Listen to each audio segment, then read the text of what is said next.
All right, we're live. Good.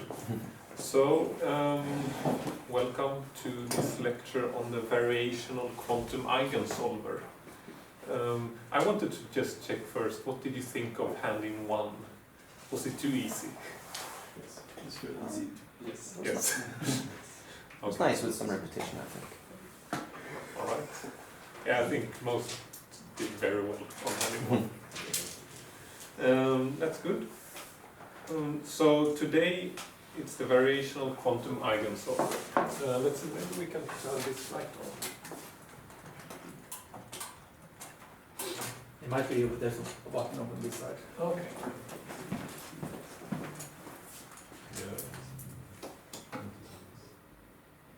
Yeah.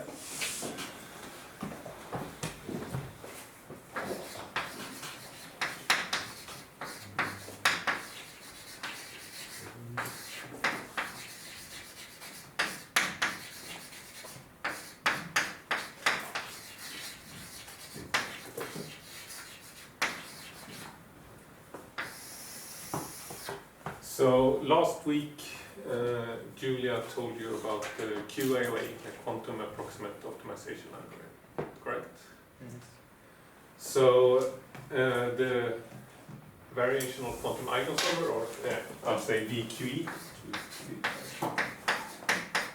is an algorithm in the same vein, where you do some kind of optimization by varying some parameters and updating them based on measurement. So actually it's very similar to QAOA, and that's no coincidence. In fact, you can say that the QAOA is just a special case of the variational quantum eigensolver. So this is a method that people are interested in, especially now for the near-term quantum computers, the so-called NISQ devices, near-term intermediate-scale quantum devices. Noisy intermediate scale. Not noisy, yes. Not well, near-term too. Because it might not require you to have like perfect gates and so on, but you can just vary parameters to create some state, and you measure on that state, and then you update your parameters. And even if sort of your gates are not perfect, you might find parameters that take you to the right state you want in the end. Okay, so let's see, what kind of problem is it that the WACQT is trying to solve?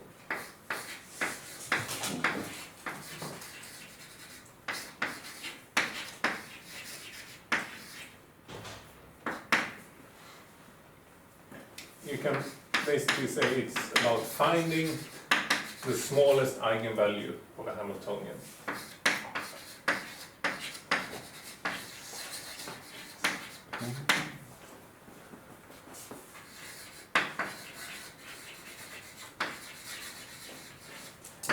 Call it EGS.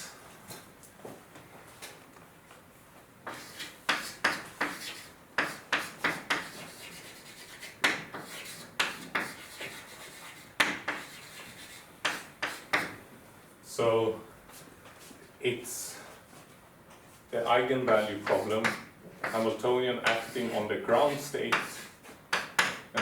gives them the ground state n. The ground state is the state with the lowest energy, the lowest eigenvalue of the Hamiltonian. Now, this problem, let's say something about the Hamiltonian. If we have to define a k-local Hamiltonian, that means that the terms in Hamiltonian, we think about Hamiltonian for qubits now. They act on at most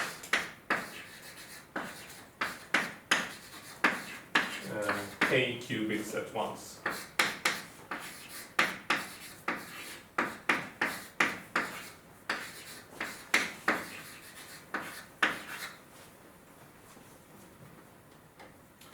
Then if we know that the Hamiltonian is of this form or has a certain value of k, then there is a result about how hard this problem is. So in general, if k is equal to or greater than 2, which is most Hamiltonians, then finding this eigenvalue is a QMA complete.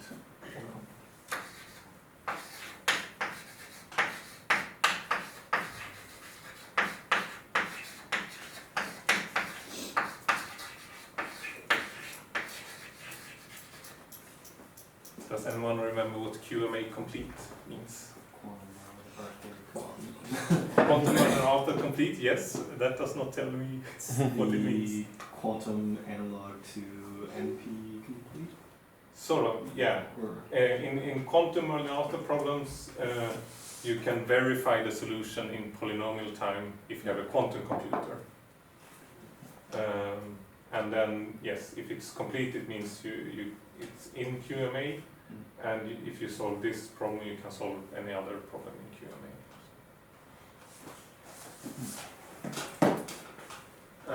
So you can't verify it in polynomial time on a cluster computer? Not in general, no. Basically because you're dealing with a quantum system, I guess.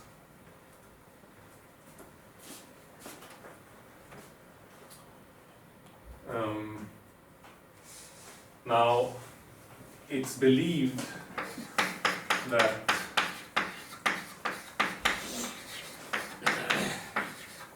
actual physical systems, like we will talk a lot about quantum chemistry, so molecules, for example, might not be the hardest instances of this problem, unfortunately. Because, I mean, even if we have a quantum computer, we can't use QMA, solve QMA complete problems in general. Just like a classical computer can't solve NP complete problems in general.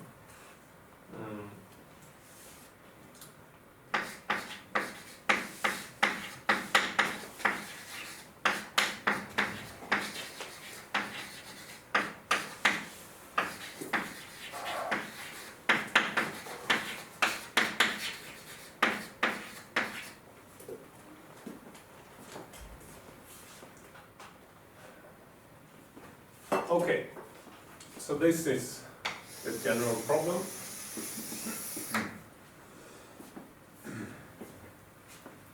And then the solution, or one way to approach this problem, is to use this WACQT. And the idea of the WACQT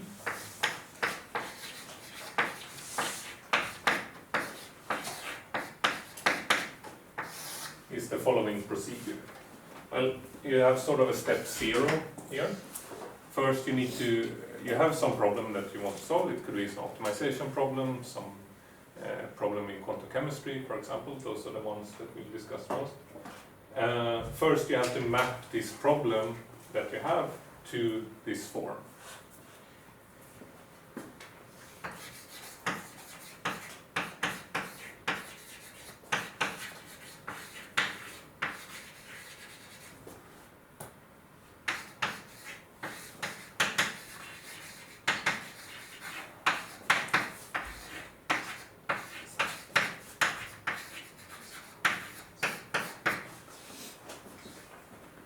Is there some question?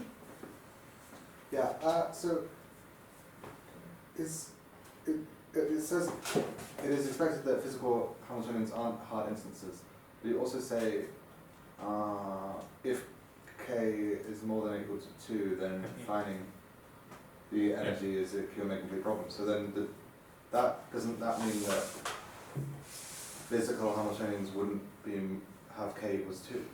No, that's not what it means. So I think you can construct many Hamiltonians with k equals 2, which do not correspond to some actual system in nature. Right? So it would be like, it's sometimes QMA complete. No, I mean, the general problem, if I don't know anything about h, except that it's k greater than or equal to 2, then in general the problem is QMA complete. But Not yeah. all. Why is it expected that physical Hamiltonians aren't hard instances, though? Like, there are Hamiltonians which have like 3 local terms and things like that are physical. Like, Yeah, if you have self-interactions or like a 5-4 term, I guess, they come up in field theories at least. yeah, sure, you can have more than k equals 2, Sure. sure. But then it wouldn't be hard because of Some But other Symmetries or conditions and. Okay. I'm not sure. This is sort of a vague statement. I Seems didn't really loose. see a good reference for it either. Yeah. So, but apparently there is this view that at least maybe molecules and so on aren't they are not the hardest instances of this that you could imagine of this problem. Because then we wouldn't. I mean, if we thought that actually computing molecular energies or so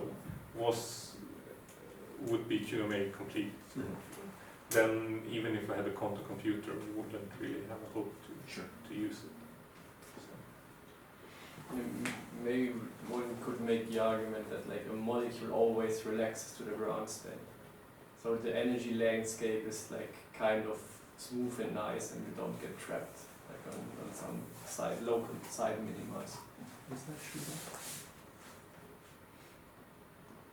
I don't think it's always smooth. Yes, but like the molecule is usually in the ground state. You don't like if it's in temperature 0. But you can have like a false vacuum state or something like that, where you see like a saddle point where it's like metastable. Yeah, Like, these you can have transition lots states of are different things really and big everything. in chemistry. And we don't have temperature 0 in many Yeah. places in the world. either. Exactly. Okay. It's loose. I want to start on the next board here for the drawing actually of the WACQT. So maybe like this. Yes. Okay, so then after step 0, when we have some Hamiltonian, what we do is we first prepare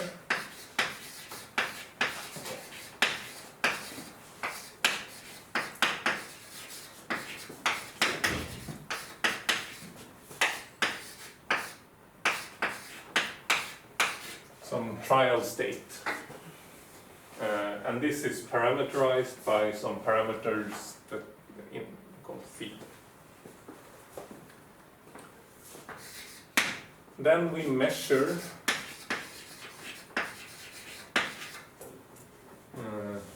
some eigenvalues, expectation values.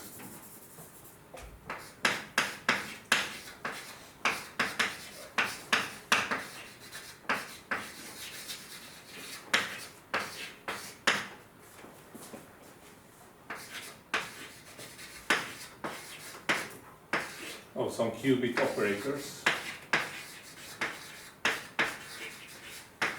So we measure expectation value, some operator O sandwiched between psi.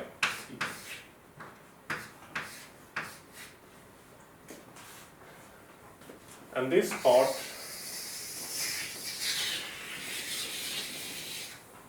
we do on a quantum computer.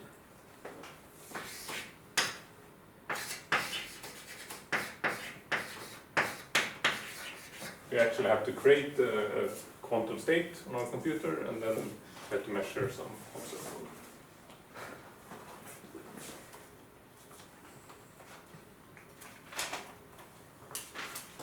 Now, then after the quantum computer has done this, we use a classical computer for the next steps.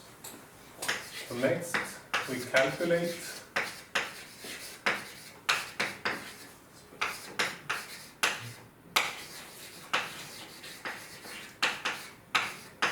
the energy of this trial state that we prepared.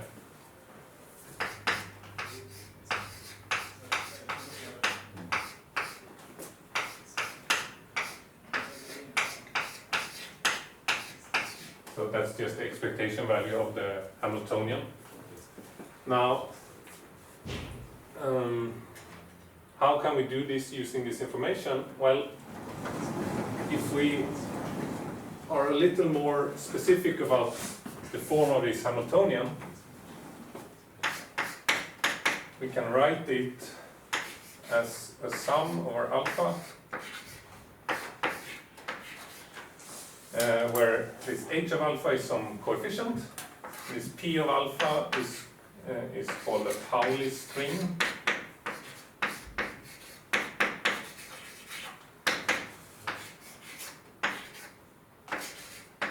So this Pauli string is simply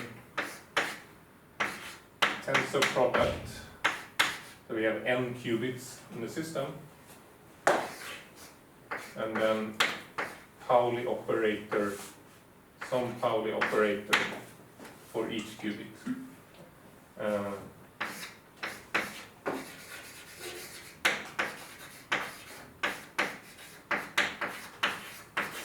Or identity. So you can decompose the Hamiltonian like this, and then basically when you measure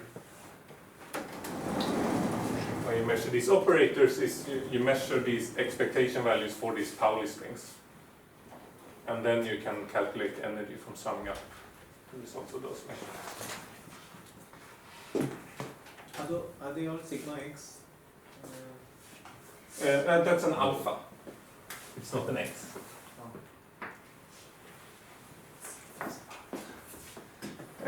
So alpha with a subindex j.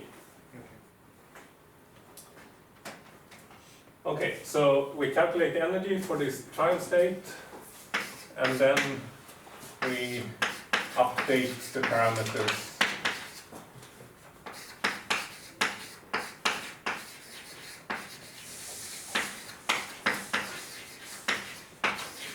Theta.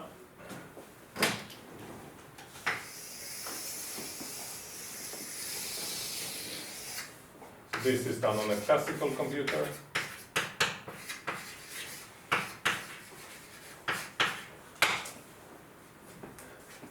And what we do then is that we iterate. So when we updated the parameters, we go back to step 1, we try the new trial state defined by these parameters, and then we check what energy became this time, and then we search in this way for the state with the lowest energy. How are we doing on time?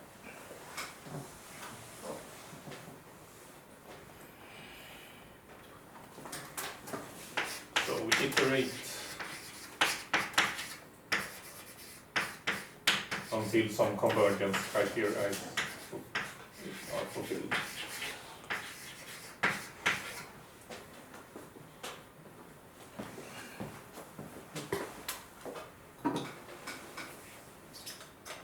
Questions? So we prepare the trial state over and over then, like different trial states, or? Yeah, you start from some initial guess for theta, that's your parameters, and then you prepare the state that corresponds to those thetas. You measure the energy, and then based on the result of that, you decide how you should update your parameters. In which how, and we will come to that. Like we can do this with different methods. And then you prepare your next state for these. That's the new given by the new parameters. So yes. This updating of the parameters is now in some sense like how do you update these parameters if you are very far from the energy? Yeah. So we will discuss. So this is the basic idea for the WACQT. Now my plan is for the rest of the time here we will discuss some of these steps in more detail. Another question Yes. is, or maybe you will discuss this trial state psi. This could be any state, or is it? We will discuss this. So basically now, then the plan for the rest of the lecture is first we discuss something about this mapping, and then we will discuss something about how some different methods to prepare the trial states, or some different states types of states you can use, and we'll say something about how to update the parameters. Steps 2 and 3 are sort of more straightforward. or I assume the experimentalists can take care of measuring those expectation values of operators, basically. So to me, this seems kind of like QAOA to VQE is like a Schrodinger picture to Heisenberg picture in a way, where you're updating, say, the operators in one case, or you're updating the state, say, in the Schrodinger picture here. Whereas your kind of pseudo time dependence lie. It's kind of I would say this QAOA is subsumed in VQE. It's just QAOA is a certain method for preparing that trial state. It's a certain parameterization. It's a certain, And it only has sigma c as well. yeah. Ah. So it's That's the biggest difference that you will measure in the C basis. Yes. They might be control. No. I see. then yeah. So let's start with some details.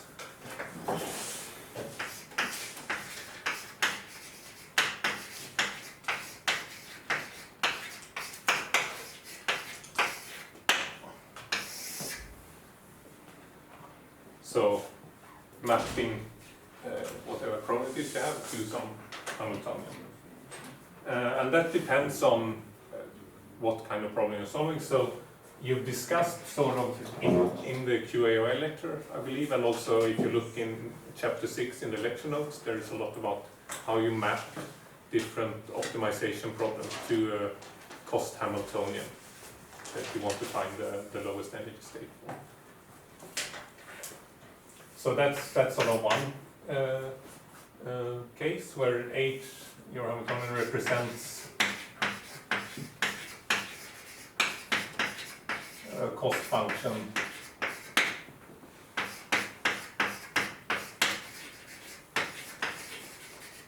for some optimization problem.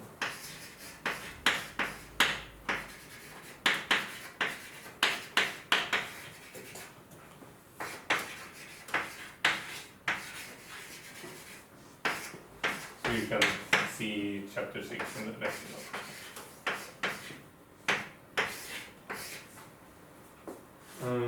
And the previous lecture. So yeah, I think, did Julia mention this? Like you can map all these different MP complete problems to spin Hamiltonians. But then another application is about understanding many-body quantum systems.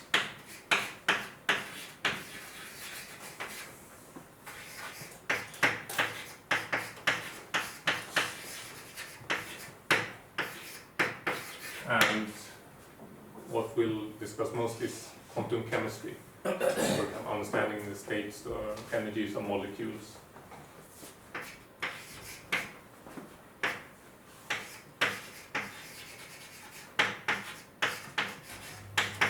And I know that we sort of have people in the audience who know this better than I do. So, Morten, please correct me if I say something that's not Yes, of course. quite right. But now we need some. I will put this.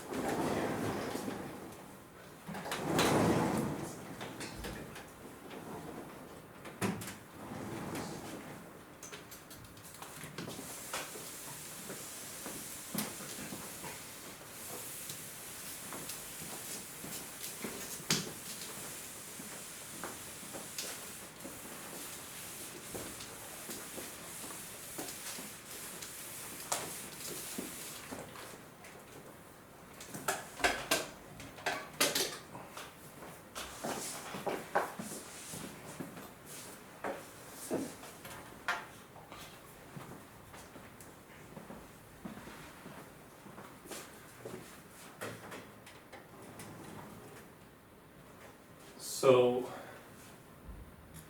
if we have some quantum chemistry problem, some molecule that we want to find the ground state for,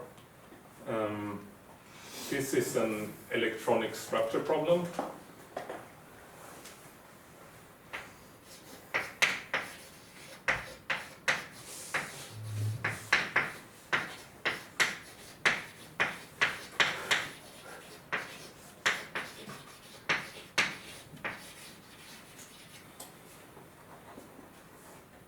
And there are several ways you could approach it. Now, there are some overlap integrals and stuff that you could compute on a quantum computer, but in some formulation of it. But there's also a formulation called second quantization, which is more suited for at least near-term devices.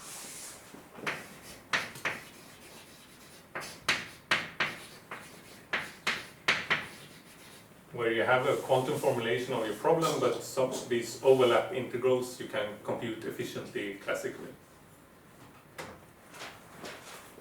So you evaluate some integrals, some spatial integrals classically.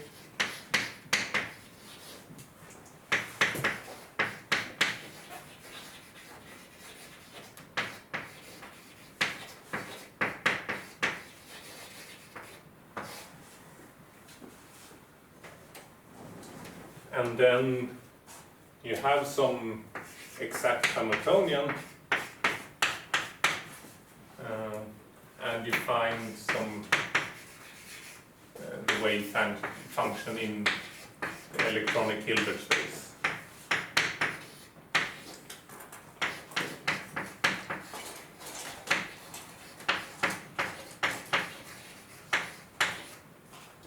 So the Hamiltonian will look something like this, or well, the Hamiltonian that you get from this quantization procedure.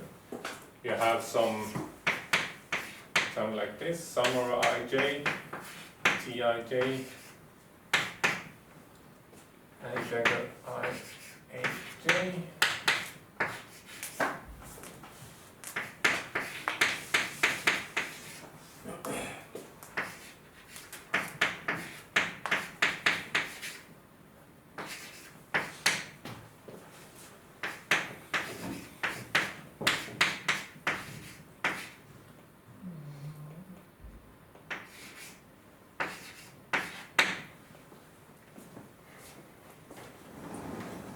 So this is a Hamiltonian, and what do these creation and annihilation operators mean? Well, A dagger I creates an electron or electronic excitation in the ith orbital of this molecular atom system that you are looking at. And these then parameters, this Tij and this Uijkl that define these different interaction strengths, these are parameters that you get from evaluating these classical integrals. But is this after also some approximations, like the nucleus being fixed, or? Yes, this is at the bottom. Yeah. So this is only electron. Yeah, you're only taking the electrons into account, yes. How much Going Possible. equation. is, like, is it how different is this now? This is basically all the physics in here. Okay. At least for a small nuclei, otherwise that would be like relativistic stuff as well. But this is enough for like this, what you call chemical accuracy, right? Yes, Yeah. for small molecules at least. For small molecules. I can't remember iron or something.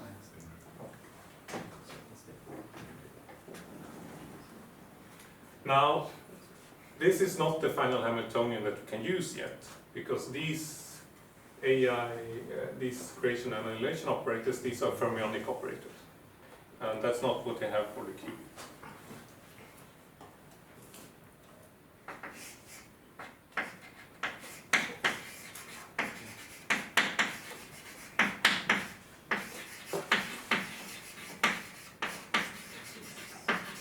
They obey these anti-commutation relations, right? And that's not what you have for the qubit raising and lowering operators. So we need a map to qubits.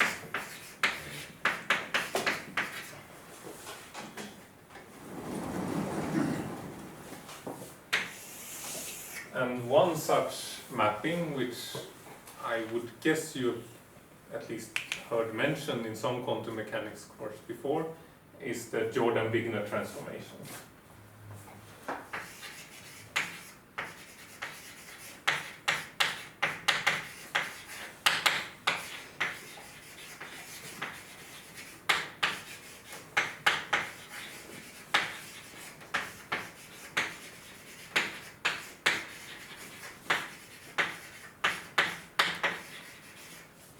So what that does is it takes this AI dagger and it maps it to identity on the first I minus 1 qubits, and then on the ith qubit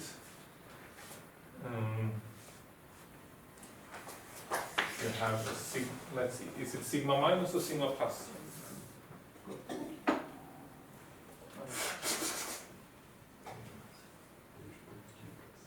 It is sigma minus. Okay.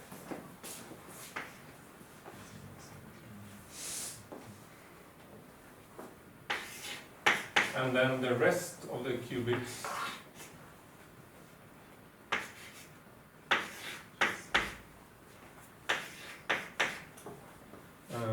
so that's then the rest n minus I qubits you act on with sigma z. And do you have as many qubits as you have orbitals? Then? Yes, exactly. So you have the same n, you have n qubits and you have n orbitals included. Now you see this mapping, it's highly non-local.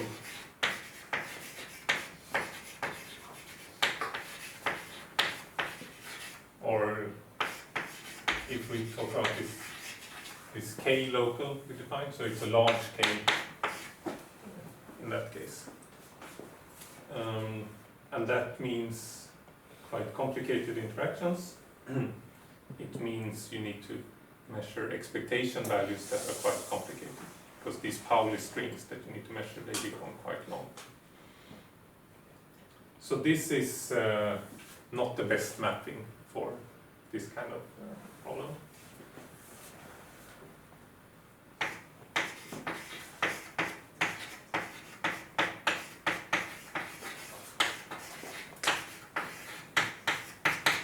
But it is an exact mapping. It's an exact mapping, yes. So in practice, other more suitable mappings are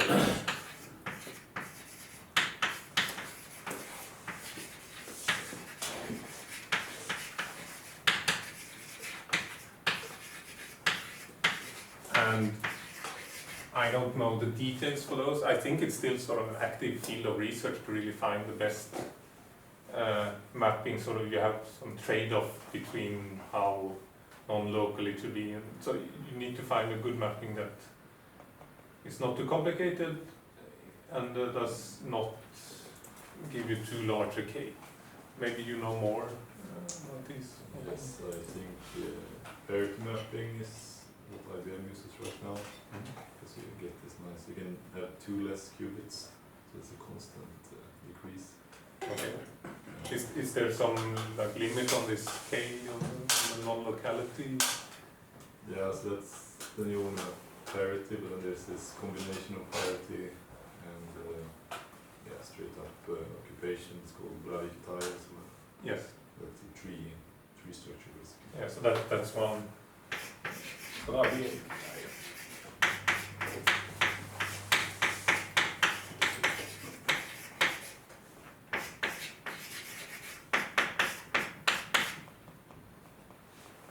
okay. Anton? Yes. This fermionic creation annihilation operator, if we apply two, okay, these are not bosonic. I was just thinking No, that. they are not bosonic. Yes. These obey anti-commutation Yeah. relation. Okay, then it makes sense. Because then I was thinking, if you apply 2 times, the sigma minus brings you back, but this is the same as the behavior of these operators. Yeah. Okay, yeah. Okay, I think this is a good time for a break actually, and then after the break we'll talk about these trial states, what different states you can prepare, and something about how you update the parameters. Okay. Can someone This one? There is everywhere.